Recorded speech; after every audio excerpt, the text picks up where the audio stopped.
Passer en quelques années de l'ombre à la lumière, du terrain vague aux galeries parisiennes, le graphe deviendrait presque tendance.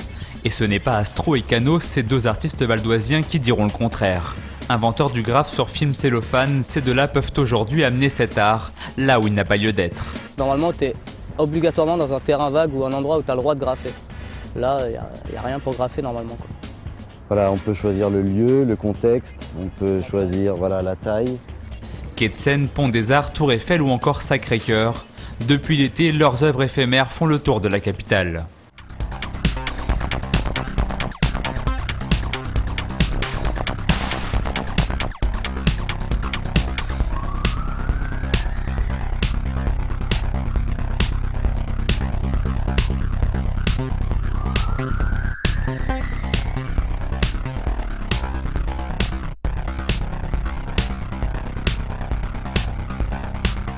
Connecter différents mobiliers urbains et ainsi créer de nouveaux supports d'expression modulables, le graffeur Cano se penche sur cette surface depuis son passage aux Beaux-Arts.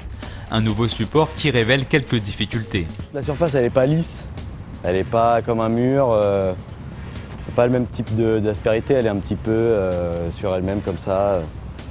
Donc c'est un peu différent, il faut s'habituer, mais ça vient vite quoi. Entre les bateaux-mouches et Notre-Dame, les deux graffeurs seraient presque devenus une des nouvelles attractions touristiques de Paris.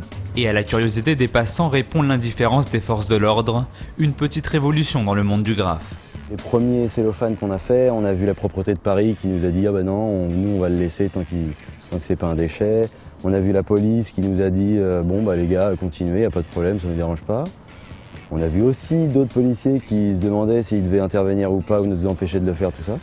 Intervenir dans la ville sans dégrader l'environnement urbain, Cano et Astro refusent pourtant l'étiquette de graffeur propre.